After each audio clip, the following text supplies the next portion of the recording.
Hello বন্ধুরা, তোমরা সবাই কেমন আছো?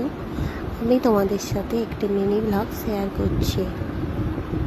তো প্রথমেই আমি রেডি হয়েছি। আসলে ডেটটা হচ্ছে সপ্তমীর দিন, এবছর পুজোয়। তো বেরিয়ে পড়েছি। মানে জামালপুর বাস স্ট্যান্ডে আমরা একবার দাঁড়িয়েছিলাম একটু কাজের জন্য, তারপর যাচ্ছি।